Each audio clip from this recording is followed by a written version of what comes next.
6 p.m. Pakistan Standard Time. Assalamu alaikum. This is Radio Pakistan. The news read by Abdur Rafe Suhail. First, the headlines. Prime Minister has reiterated government's resolve to bring Pakistan out of history's worst economic crisis. The Senate has demanded the government to chalk out a practical roadmap to establish an interest-free financial and economic system in the country. Planning Minister says Pakistan and China should expedite efforts to achieve Gwad's potential as a hub of regional commerce and industry. Pakistan has reaffirmed its sincere desire for close and fraternal relations with Bangladesh. All Parties Hurriyat Conference has urged the United Nations to prevent India from carrying out colonialism agenda in Indian illegally occupied Jammu and Kashmir. And a two-day joint anti-submarine exercise of the United States, Japan and South Korea began to improve capabilities against North Korea. And now the news in detail. Prime Minister Mohammad Shehbaz Sharif has reiterated the resolve to bring Pakistan out of history's worst economic crisis. Addressing the meeting of PMLN's parliamentary party in Islamabad today, he said all conditions of IMF have been accepted to continue the program.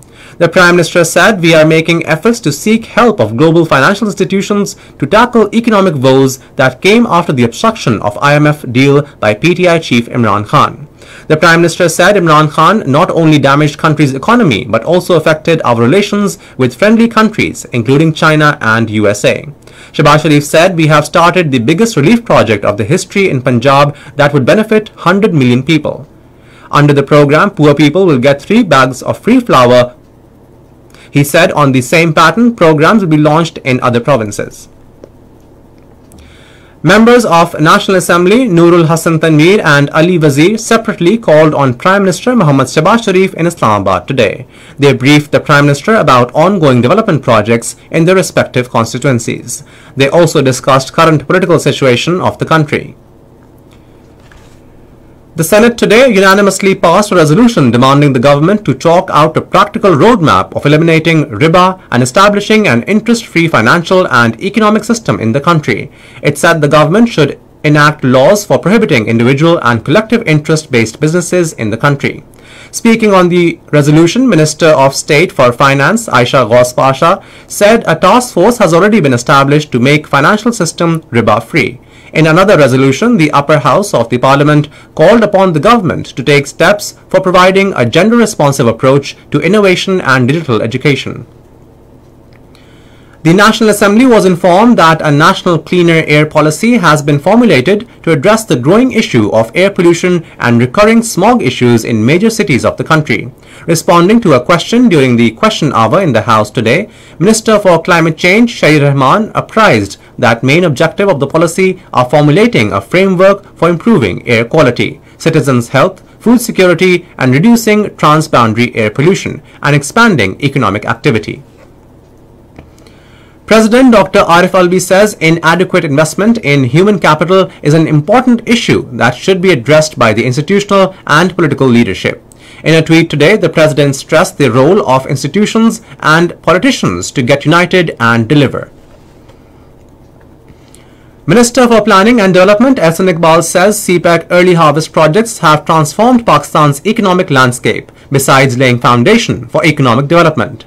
In an exclusive session with the heads of representatives of leading Chinese think tanks in Beijing, he said BRI and CPEC have strategic significance for both Pakistan and China. The minister emphasized that both China and Pakistan should continue to expedite efforts to achieve Gwad's potential as a hub of regional commerce and industry, while also prioritizing work on ML1 and other key energy projects. Ehsan Iqbal said the next phase of CPEC envisages industrial cooperation and business-to-business links. Advisor to Prime Minister on Political Affairs Amir Muqam says Pakistan is looking forward to working with all Shanghai Cooperation Organization countries to achieve common goals. Addressing the 20th meeting of Ministers of Culture of member states of the SCO online, he said Pakistan attaches great importance to SCO, which is a unique platform to forge a common future marked by our rich culture and heritage. This news bulletin comes to you from Radio Pakistan. High Commissioner of Australia Neil Hawkins called on Minister for Finance Mohammad Ishaq Dar in Islamabad today. The two sides exchanged views on exchanging bilateral ties and cooperation in trade, economic and investment fields. Azerbaijan has expressed the desire to develop linkages with education sector of Pakistan, especially in distance and online education. The intent was expressed by Ambassador of Azerbaijan to Pakistan, Khazar Faradov, during a meeting with Vice Chancellor, Allama Iqbal Open University, Dr. Nasir Mahmood in Islamabad. The Ambassador of Azerbaijan and the Vice Chancellor of AIOU agreed to cooperate in student exchange programs and joint degree programs. Pakistan has reaffirmed its sincere desire for close and fraternal relations with Bangladesh. In response to media queries regarding a photo exhibition held in New York by Bangladesh's mission there, Foreign Office spokesperson Mumtaz Ara Baloch said the so-called exhibition was a failed attempt to peddle one-sided and controversial narrative on the 1971 events. The Iraqi Trust Property Board and Khyber Pakhtunkhwa Department of Archaeology and Museums have signed a memorandum of understanding over possession and maintenance of a prominent Hindu heritage site, Panch Tirath in Peshawar. Under the MOU, the Directorate of Archaeology would provide full technical support to the Iraqi Trust for rehabilitation and maintenance of Panch Tirath. Khunjarab Pass, the major trade route between Pakistan and China, reopened for all kinds of traffic today after almost 3 years. Deputy Commissioner Hunza Muhammad Usman Ali told our Gilgit correspondent Sher Muhammad that trade activities between Pakistan and China have formally resumed. Talking to Radio Pakistan correspondent, President Chamber of Commerce and Trade, Gilgit-Baltistan, Imran Ali said reopening of the Khunjarab border will help boost economic activities between the two countries. All Parties Hurriyat Conference leader Naeem Ahmad Khan has urged the United Nations and World Human Rights Organizations to prevent India from carrying out settler colonialism agenda in Indian illegally occupied Jammu and Kashmir. Illegally detained Hurriyat leader in a message from New Delhi's infamous Tihar jail said that demolition of civilian properties, eviction of Kashmiris from their lands and termination of local employees from jobs are some important parts of the ongoing settler colonialism campaign.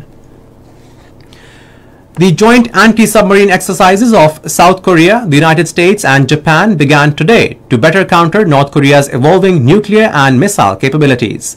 South Korea's Defense Ministry in a statement said the 2 days exercise will improve the capabilities needed to detect, track and destroy North Korean underwater threats. And finally, the weather report. Cloudy weather is expected in upper and central parts of the country during the next 12 hours. However, rain thunderstorm with hailstorm is expected in Khyber Pakhtunkhwa, upper and central Punjab, Kashmir and Gilgit-Baltistan. Dry weather is likely in other parts of the country. And now the headlines once again. Prime Minister has reiterated government's resolve to bring Pakistan out of history's worst economic crisis. The Senate has demanded the government to chalk out a practical roadmap to establish an interest-free financial and economic system in the country. Planning Minister says Pakistan and China should expedite efforts to achieve Gwadhar's potential as a hub of regional commerce and industry. Pakistan has reaffirmed its sincere desire for close and fraternal relations with Bangladesh. All Parties Hurriyat Conference has urged the United Nations to prevent India from carrying out colonialism agenda in Indian illegally occupied Jammu and Kashmir. And a 2-day joint anti-submarine exercise of the United States, Japan and South Korea began today to improve capabilities against North Korea. And that is all for now. For more news and analyses, log on to our website radio.gov.pk and also watch live video streaming of our bulletins on the link facebook.com/Radio Pakistan News Official.